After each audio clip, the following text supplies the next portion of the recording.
오늘 말씀은 요엘 선지자 말씀입니다. 요엘 선지자는 어느 시대에서 활동했는지를 잘 나오지 않습니다.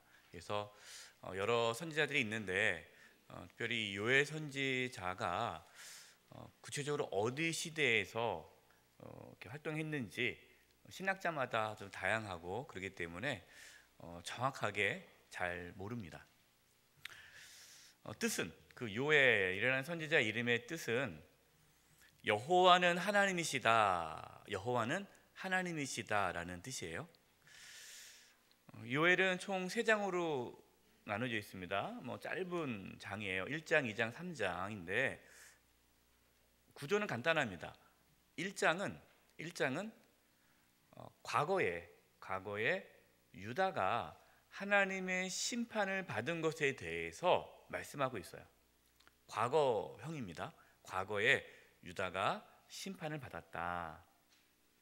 그 다음에 이제 2장에서 3장은 이제 미래에 이제 앞으로 유다가 하나님의 놀라운 구원의 회복으로 다시금 회복될 것이다 라는 회복에 대한 말씀이에요. 그러니까 1장은 하나님의 심판, 2장, 3장은 하나님의 회복에 대한 말씀입니다. 그래서 오늘 우리가 함께 나눌 이 요엘 말씀을 묵상하다 보면 우리가 하나님의 심판을 받지 않고 어떻게 하면 하나님의 구원을 받을 수 있을까?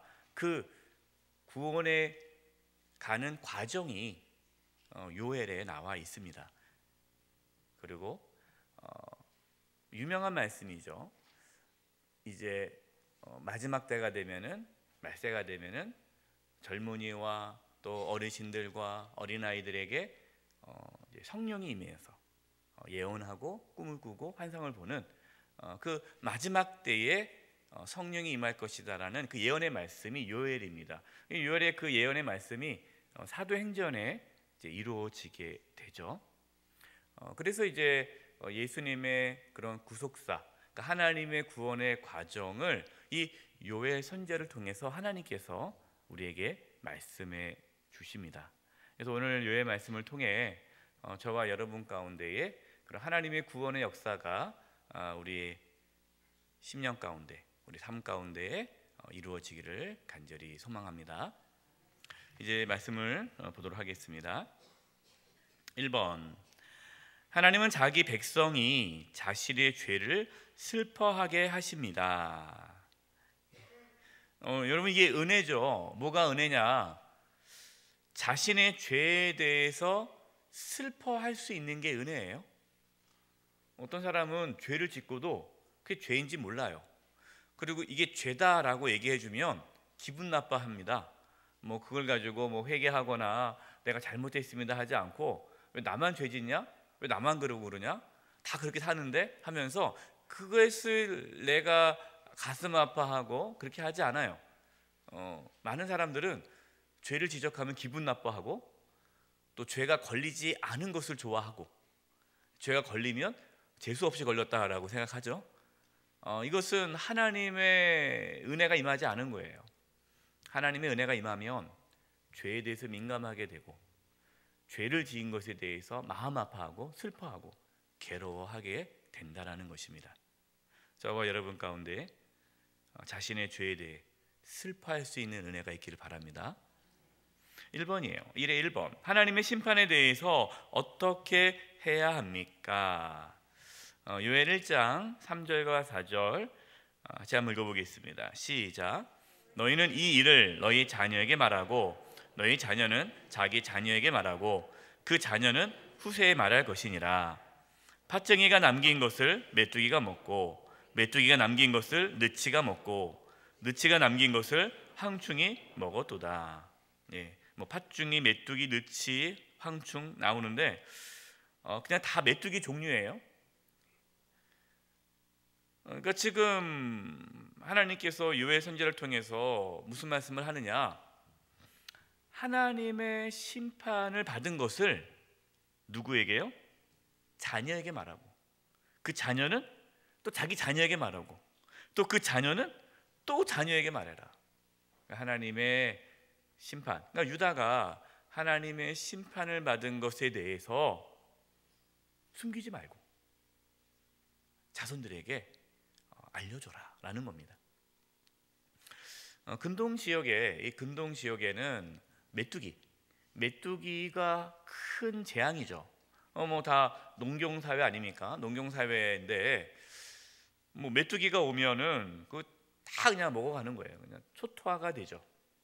그래서 메뚜기가 농작물을 다 먹으면 이것을 근동에서는 하나님의 심판으로 이해했습니다. 그래서 성경에 메뚜기가 나오면, 그리고 가뭄이 나오면 하나님의 심판을 상징해요. 근데 1장에 요엘 1장에 그 부분이 나오죠. 메뚜기 그리고 가뭄, 그것으로 인해서 모든 농작물을 다 잃게 됩니다. 하나님은 하나님의 심판을 기억하라 말씀하십니다. 우리가 하나님이 참 좋은 분이기 때문에 하나님의 심판에 대해서 잘 이야기하지 않으려고 그래요. 그러나 하나님은 어떤 분이세요? 심판하시는 하나님이시죠. 하나님은 심판하시는 분이십니다. 또 하나님의 심판은 있습니다. 하나님의 징계는 있습니다. 그렇기 때문에 그것을 우리 자녀들에게 알려줘야 돼요. 뭐 그렇다고 해서 뭐 죄지면 하나님이 벌하신다, 막 무섭게 하나님을 벌벌벌 떨게 그렇게 만들라는 것이 아니라, 하나님 우리 사랑하기 때문에, 사랑하니까 때로 우리에게 징계도 허락하시기 때문에 우리가 죄에 대해서 두려워하자라는 그런 경각심은 필요하죠. 두 번째입니다. 요엘 선지자는 무엇을 말씀하십니까? 요엘 1장 13절 14절입니다. 같이 읽겠습니다. 시작. 제사장들아, 너희는 굵은 배로 동이고 슬피 울지어다. 제단에 수종 드는 자들아, 너희는 울지어다. 내 하나님께 수종 드는 자들아, 너희는 와서 굵은 배의 옷을 입고 밤이 새도록 누울지어다.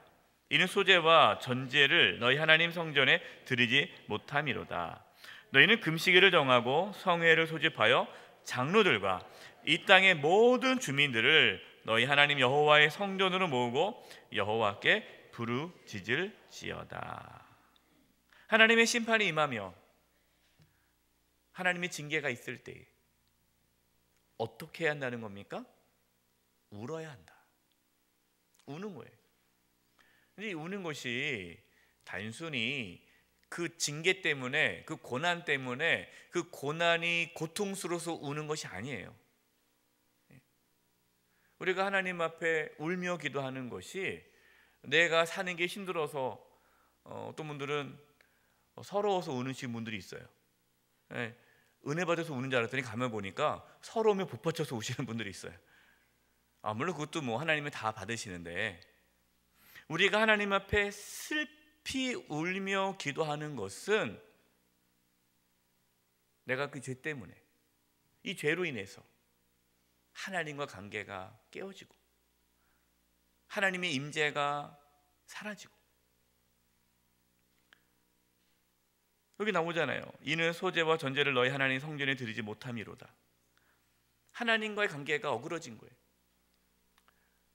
그러니까 우리가 죄 때문에 슬퍼하고 아파하고 괴로운 것은 그 죄 때문에 하나님의 심판을 받는 게 두려워서 우는 것이 아니라, 그 죄로 인해서 하나님 관계가 깨어진 것에 대한 그 속상함이 있어야 한다는 것이죠. 부르짖으며 울라, 회개를 뜻하는 거예요. 세 번째, 우리에게는 어떠한 사명이 있습니까? 요엘 2장 1절입니다. 같이 읽겠습니다. 시작. 시온에서 나팔을 불며 나의 거룩한 산에서 경고의 소리를 질러 이 땅 주민들로 다 떨게 할지니 이는 여호와의 날이 이르게 됨이니라. 이제 임박하였으니. 하나님께서 요엘 선지자를 통해서 뭘 하라고 합니까? 경고의 소리를 질러. 어떤 경고입니까? 하나님의 심판이 가까이 왔다라는 것을 알려주라는 거예요. 그럼 저와 여러분에게는 어떤 사명이 있습니까? 하나님의 심판이 가까이 왔다라는 것을 알려줘야 할 사명이 있어요. 저와 여러분은 파수꾼이에요. 깨어 있어야 돼요. 알려줘야 돼요. 잠든 영혼을 흔들어 깨워야 돼요.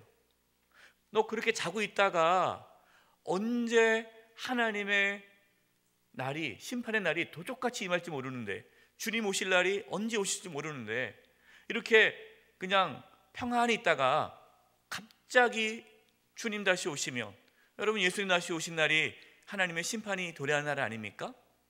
그럼 그때 어떡하게, 피할 수가 없잖아요. 하나님의 심판이 임박했다라고 생각하고 살아야 돼요.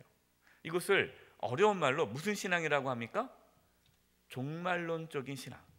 종말론적인 신앙. 이 종말론적인 신앙이라는 게, 여러분 이단이 종말론자, 무슨 이렇게 예수님 언제 몇 월 며칠에 오신다, 그래서 뭐 집도 팔고 뭐도 팔고 다 팔아가지고 산속에 들어가서 흰 옷 입고 있자, 이건 아니에요.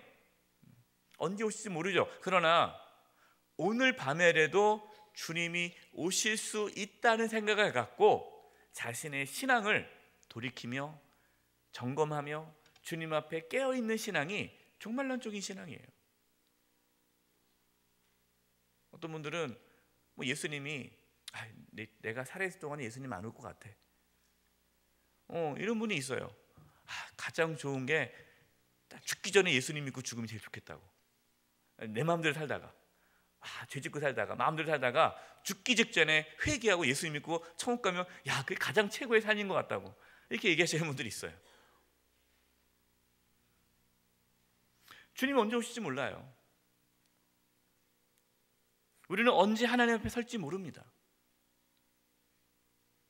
오늘 모임에 갔는데 그 목사님이 자기 친구분이 갑자기 심장마비로 돌아가셨다는 이야기를 하시더라고요. 그래서 충격이라는 거예요. 그냥 멀쩡했는데 오전에 조차 모임하고 했는데 그냥 갑자기 돌아가셨다는 거예요.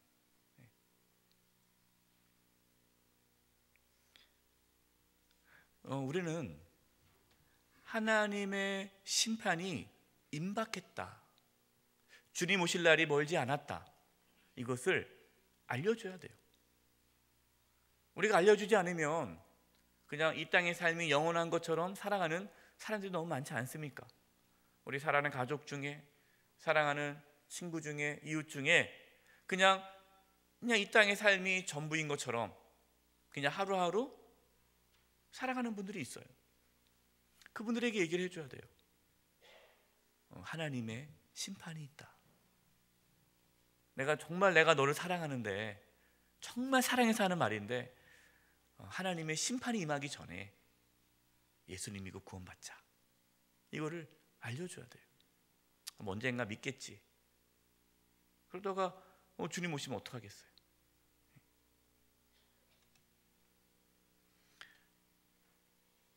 두 번째입니다.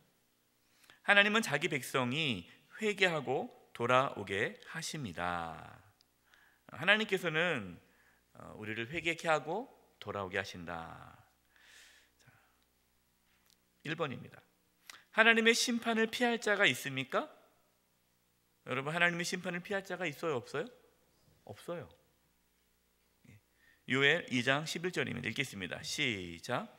여호와께서 그의 군대 앞에서 소리를 들으시고 그의 진영은 심히 크고 그의 명령을 행하는 자는 강하니 여호와의 날이 크고 심히 두렵도다. 당할 자가 누구이랴. 하나님의 여호와의 날이라는 것은 심판의 날을 뜻하는 겁니다. 이 심판의 날이 크고 심히 두렵다. 주님 오실 때에는 믿지 않은 자들도 주님 오심을 다 알게 돼요. 모든 사람이 다 보게 되니까 주님 오실 때 그때 많은 놀라움이 있을 겁니다. 큰 충격이 있을 거예요. 진짜 내 친구가 그렇게 예수 믿으라고 했는데 진짜 예수님 오시는구나, 이런 얘기를 할 거예요. 그 심판을 피할 자가 없어요. 하나님의 심판은 반드시 있습니다. 한 번 죽는 것은 사람에게 정하신 것이요, 그 후에는 무엇이 있다? 심판이 있느니라. 모든 사람은 다 죽어요. 죽음을 피할 수가 없습니다. 한 번 죽는 것은 정해진 거예요. 그리고 그 이후에 심판이 있는 거예요.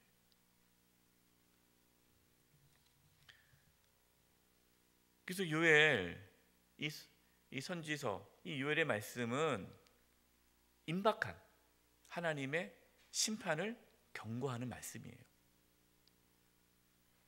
그리고 두 번째, 하나님의 심판이 임하기 전에 무엇을 해야 합니까? 그럼 하나님의 심판이 임하기 전에 우리가 무엇을 해야 되죠? 우리 본문 요엘 2장 12절에서 14절입니다. 먼저 12절 보겠습니다. 제가 읽을게요. 여호와의 말씀에 너희는 이제라도 지금 이제라도 금식하고 울며 애통하고 마음을 다하여 내게로 돌아오라 하셨나니, 지금 우리가 애통하는 마음으로 주님께 돌아오라라는 거예요. 어떻게 우리가 하나님의 심판을 피할 수 있습니까? 마음을 다하여 하나님께로 돌아오는 거예요. 구체적으로 문제 나옵니다. 13절이에요. 너희는 무엇을 찢지 말고 옷을 찢지 말고. 그러니까 이제 유대인들이 유다 백성들이 회개의 상징으로 옷을 찢었단 말이에요. 옷을.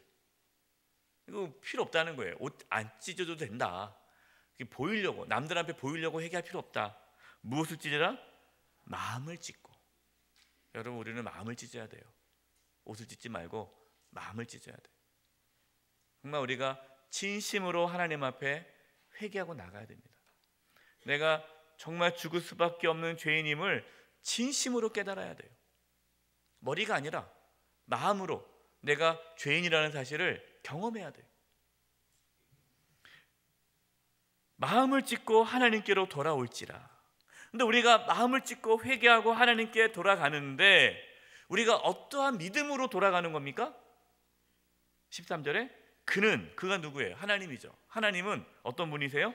은혜로우시며 자비로우시며 노하기를 더디하시며 인애가 크시사. 인애가 사랑입니다. 사랑이 크시사. 무엇을 돌이켜? 뜻을 돌이켜 재앙을 내리지 아니하시나니. 여러분, 원래 하나님의 뜻은 뭡니까? 원래 하나님의 뜻은 죄를 지으면 심판을 받아야 돼요. 죄를 지으면 죽어야 돼요. 이게 하나님의 뜻이에요. 그럼 저와 여러분의 원래 뜻은 뭐예요? 죽어야 돼요. 저와 여러분은 죽어야 돼요. 이것이 원래 정해진 뜻이에요. 그런데 하나님께서 그 뜻을 돌이키신다는 거예요. 왜요? 나오잖아요.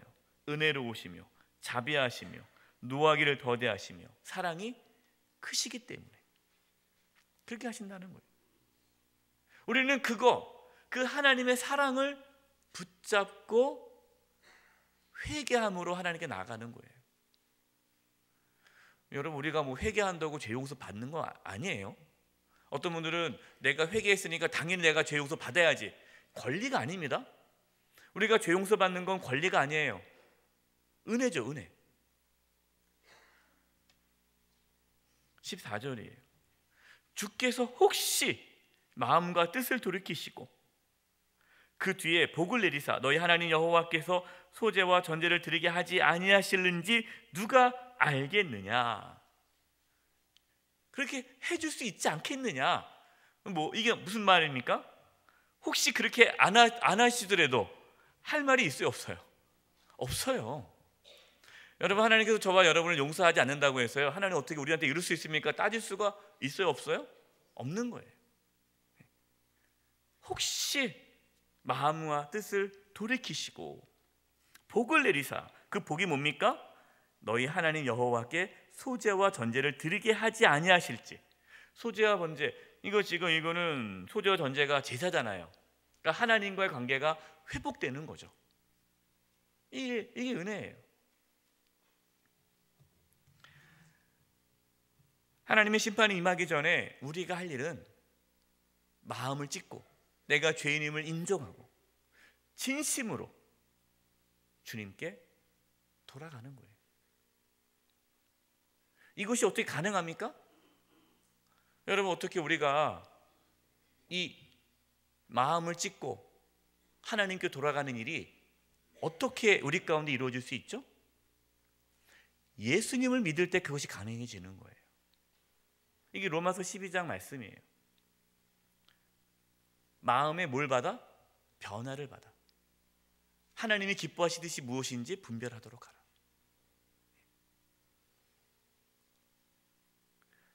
여러분, 회개라는 것은요, 회개는 단순한 죄의 고백이 아니에요. 회개는 하나님께로 돌아가는 겁니다. 하나님께로 돌아간다는 것은 마음의 변화를 받아. 그러니까 마음을 찢는 거예요. 마음의 변화가 일어나야 돼요. 근데 마음의 변화가 어떤 변화냐? 그 전에는 내가 세상의 욕망, 세상의 성공, 세상에서의 어떠한 안전한 보장, 이것이 내가 추구하는 삶의 방향이었는데 예수님 믿고 나니까 내가 죽을 수밖에 없는 죄인이라는 걸 알게 되었고, 그래서 내 마음에 변화를 받아 하나님께서 기뻐하신 것이 무엇인지 그를 쫓는 거예요. 여러분, 이것이 회개입니다. 이게 하나님께 돌아가는 거예요. 일주일 동안 죄 짓고 교회 와가지고 회개하고 또 나가서 또 죄 짓고 회개하고, 이것이 그냥 우리가 그냥 단순한 주일날 와가지고 참회기도 한번 했다고 되는 그것이 아니에요.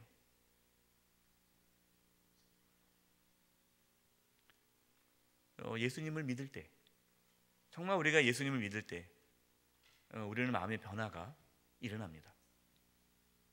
여러분, 마음의 변화가 있지 않았어요? 오래전의 기억이라서 안 날 수도 있으시겠는데 과거를 잘 생각해 보세요. 지금은 워낙 내가 주님을 기쁘시게 하고 싶다는 생각이 너무나 강렬하기 때문에 내가 과거에 그런 일이 없었나 그럴 수 있겠지만, 사실 우리는 과거에는 주님을 기쁘시게 하는 데 관심이 없었어요. 뭐에 관심이 있습니까? 세상적인 성공에만 관심이 있었죠. 제자들 보세요. 제자들도 그랬잖아요. 제자들이 주님을 인격적으로 만나기 전에, 회개하기 전에, 돌이키기 전에, 마음의 변화를 받기 전에는 제자들도 예수님을 따라갔지만 자기의 욕망을 이루기 위해 예수님을 따라갔어요. 우리가 처음에 그렇게 예수님 믿다가 진짜 예수님 만나게 되면 마음의 변화를 받게 되고, 이제는 내가 주님을 위해, 하나님을 위해 살고 싶은 마음이 생기고 하나님의 영광을 위해 살아가게 되죠. 그것이 하나님께로 돌아오는 삶이에요. 저와 여러분 가운데 마음의 변화를 받아 하나님께서 기뻐하시는 것이 무엇인지 분별하는 그러한 영적인 지혜와 분별력과 그 영적인 갈망이 있기를 간절히 소망합니다. 여러분, 이것이 은혜고 이것이 예수 믿는 사람들의 모습이에요. 하나님의 심판이 임하기 전에 이것이 이루어진다는 거예요. 그러니까 우리가 하나님의 심판을 맞이하기 전에 예수님 믿어야 돼요. 세 번째, 하나님 우리를 어떻게 하십니까? 요엘 2장 17절 18절입니다. 읽어보겠습니다. 시작. 여호와를 섬기는 제사장들은 낭실과 제단 사이에서 울며 이르기를, 여호와여, 주의 백성을 불쌍히 여기소서. 그때 여호와께서 자기의 땅을 극진히 사랑하시어 그의 백성을 불쌍히 여기실 것이라. 낭실이라는 것은 성전의 동문 쪽에 있는 현관을 뜻해요. 그 당시에 제사장들이 이 낭실과 제단은 이제 뜰이 있죠. 뜰에 거기서 이제 짐승의 각을 떠서 제단에다가 이제 이렇게 바치는데, 그 사이를 왔다 갔다 하면서 기도를 드렸습니다. 제사장들이요. 그 길인데 그 길을 왔다 갔다 하면서 계속해서 기도하는 거예요. 제사장들이 하나님께 울면서 무엇을 기도합니까? 불쌍히 여겨 주옵소서. 이거 기도하는 거예요. 여러분, 저와 여러분이 하나님 앞에 구할 수 있는 기도는요, 사실 이거밖에 없죠. 우리가 하나님한테 용서해달라, 살려달라, 어떻게 말할 수 있겠습니까? 그냥 불쌍히 여겨달라는 거죠. 죽을 수밖에 없는 죄인이에요. 죽는 것이 당연한 거예요. 하나님께서 우리를 죽인다고 해서 뭐라고 따질 수가 없는 거예요. 그래서 우리가 할 수 있는 것은 불쌍히 여겨달라는 거죠. 근데 하나님께서 뭐라고 말씀합니까? 그의 백성은 뭐 할 것이라? 불쌍히 여기실 것이라. 저와 여러분이 어떻게 구원받았습니까? 저와 여러분이 예수님을 잘 믿어서 구원받았습니까? 저와 여러분이 교회에 충성해서 구원받았습니까? 우리가 하나님께 많은 걸 해서 구원받았습니까? 아니죠. 긍휼, 하나님께서 저와 여러분을 불쌍히 여겨주셔서 구원해 주셨어요. 우리는 이 은혜를, 하나님의 긍휼, 하나님이 우리를 불쌍히 여기신 것을 절대로 잊어서는 안 됩니다. 하나님이 나를 불쌍히 여겨서 구원해 줬다는 것을 경험한 자들은 교만할 수가 없고 또 다른 사람을 또 불쌍히 여기는 마음을 갖게 되는 거예요. 하나님이 저와 여러분을 관대하게 대해 주셨는데 우리도 다른 사람들을 관대하게 대해야 되지 않겠습니까? 주변 분들을 불쌍히 여길 수 있기를 바랍니다. 하나님의 불쌍히 여김을 받은 자들은 다른 사람을 불쌍히 여겨요. 긍휼히 여기는 자는 긍휼히 여김을 받을 것이며, 팔복에 나오죠. 세 번째입니다. 하나님은 자기 백성을 성령으로 회복시킬 것을 약속하십니다. 1번, 우리는 왜 기뻐합니까? 요엘 2장 23절입니다. 시작. 시온의 자녀들아, 너희는 너희 하나님 여호와로 말미암아 기뻐하며 즐거워할지어다. 그가 너희를 위하여 비를 내리시되 이른 비를 너희에게 적당하게 주시리니 이른 비와 늦은 비가 예전과 같을 것이라. 왜 기뻐하라고 합니까? 하나님께서 비를 내려줘서 기뻐하라는 겁니까? 아니죠. 뭐로 말미암아? 여호와로 말미암아, 하나님으로 말미암아 기뻐하라는 거예요. 여러분, 저와 여러분의 기쁨의 근거가 무엇입니까? 하나님께서 우리에게 건강을 주셔서, 물질의 복을 주셔서, 우리의 기도 제목이 응답되어서 그래서 기쁩니까? 물론 그것도 기쁘죠. 그러나 그것이 우리의 기쁨의 근거라면 때로는 우리가 기도 응답 안 될 때가 있잖아요. 때로는 몸이 아플 때가 있잖아요. 때로는 물질에 어려움이 있을 때가 있잖아요. 그러면 그 사람은 어떻게 됩니까? 기쁨을 잃어버려요. 우리의 환경에 기도 응답에 기쁨의 근거를 두신 분들은요, 기쁨이 늘 있지는 않아요. 우리의 기쁨의 근원은요, 하나님께로부터 옵니다. 하나님으로 말미암아 기뻐하는 거예요. 하나님으로 말미암아. 저와 여러분, 하나님으로 말미암아 늘 기뻐할 수 있기를 바랍니다. 이것이 하나님의 뜻이에요. 항상 기뻐하라. 우리가 어떻게 항상 기뻐해요? 하나님 관계가 회복되고, 하나님의 구원을 경험하고, 하나님의 사랑을 체험하고, 하나님과의 친밀한 만남 가운데 살아갈 때에 우리는 하나님으로 말미암아 기뻐하는 은혜를 누리게 되는 겁니다. 이게 진정한 기쁨이죠. 그래서 구원을 받으면요, 기쁩니다. 여러분 안에 기쁨이 있어요, 없어요? 있죠. 그 기쁨이 있다는 건 뭡니까? 내가 지금 구원의 은혜가 있다라는 증거예요. 기쁨이 사라졌다, 그러면 지금 우리 신앙에 문제가 있는 거예요. 우리의 영적인 침체가 온 겁니다. 그래서 기쁨은요, 우리의 신앙의 지금 건강을 척도해주는 기준이 돼요. 그래서 기뻐해야 돼요. 두 번째, 하나님께서는 무엇을 약속하셨습니까? 요엘 2장 28절 32절입니다. 우리 28절 읽어보겠습니다. 시작.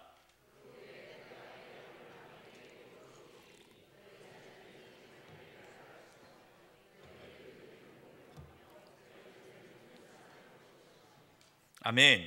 놀라운 말씀이에요. 놀라운 말씀. 왜 놀라운 말씀이냐? 지금 구약 아닙니까? 구약인데 하나님의 영, 성령을 누구에게 부어줍니까? 만민에게 부어준다는 거예요. 이스라엘 백성들만 부어주는 것이 아니라 만민에게. 이 만민은 누구예요? 이방인도 포함하는 거잖아요. 남자 여자도 포함. 이거 신분의 차이도 없는 거예요. 모든 사람들에게 성령을 부어주시겠다라고 하나님께서 약속하셨어요. 이 하나님의 약속이 언제 이루어졌습니까? 오순절날 성령이 임했죠. 불같이 임했잖아요. 각 사람에게 임했단 말이에요. 그 이후로 누구든지 주의 이름을 부르는 자는 구원을 받는다. 이거는 뭐냐? 주의 이름을 부르는 자에게 이제 성령이 임하는 거예요.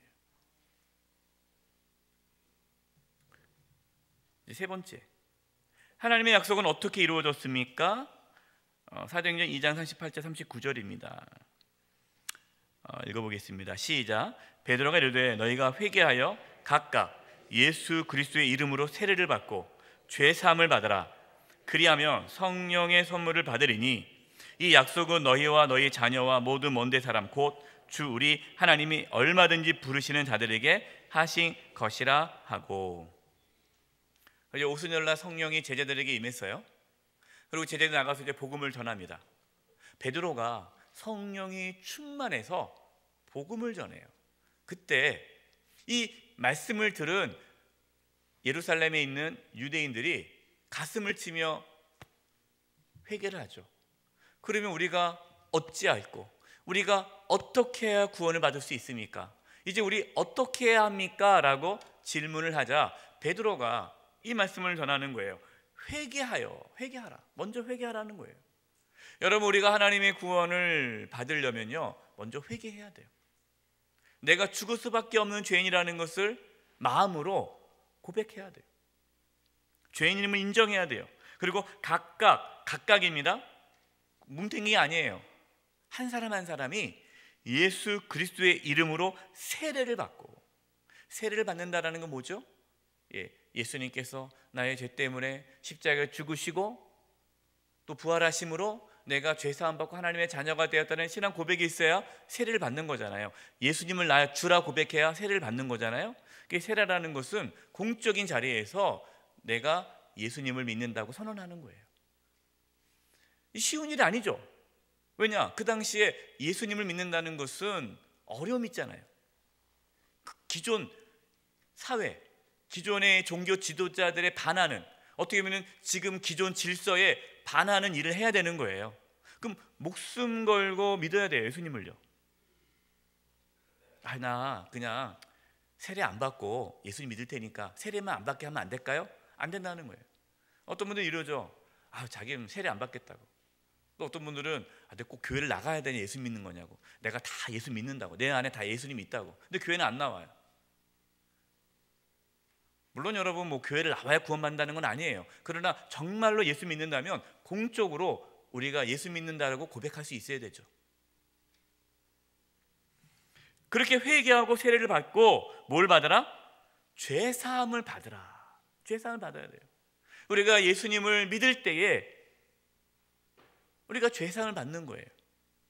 그러면 뭘 받아요? 성령의 선물을 받으리니.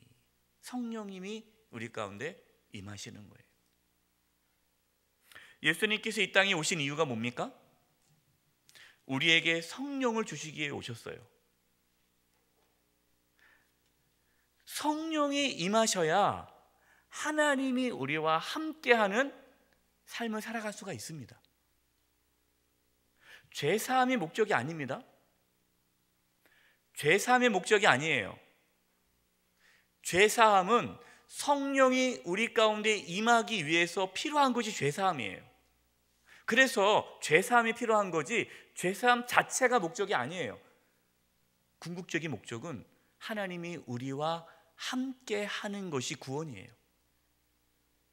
하나님이 우리와 함께 하는 것, 어떻게 이루어집니까? 성령이 우리 가운데 임하심으로 우리는 하나님이 함께하는 하나님의 자녀가 되는 것입니다. 여러분, 이것이 구원입니다. 하나님의 심판이 임하기 전에 성령이 우리 가운데 임하셔야 돼요. 예수님 믿고 죄사함 받고 성령을 받을 때에 그 사람은 하나님이 함께하는 자가 되어서 구원받은 하나님의 자녀이기 때문에 그 사람에게는 하나님이 함께한 자이기 때문에 하나님의 심판이 임하지 않는 겁니다. 저와 여러분은 이미 예수님 믿음으로 성령이 우리 가운데 계십니다. 우리는 하나님과 함께하는 하나님의 자녀가 되었습니다. 그래서 우리 이 땅에서 하나님과 함께 살아가는 거고, 아직 예수님 믿지 못해서 하나님이 함께하지 않아 성령이 임하지 않은 자들에게 하나님의 심판을 선포하고 주님 오시기 전에 그들에게 복음을 전함으로 그들도 저와 여러분 같이 예수님 믿고 제사함 받아 성령을 받아 하나님이 함께하는 삶을 살아가도록 저와 여러분은 그 일을 감당해야 합니다. 이것이 요엘 말씀을 통해 저희들에게 주신 하나님의 말씀입니다. 기도하겠습니다. 하나님 아버지, 요엘 선지자를 통해서 성령을 보내주시겠다라고 약속하셨는데 말씀대로 저희들에게 성령을 보내주심을 감사합니다.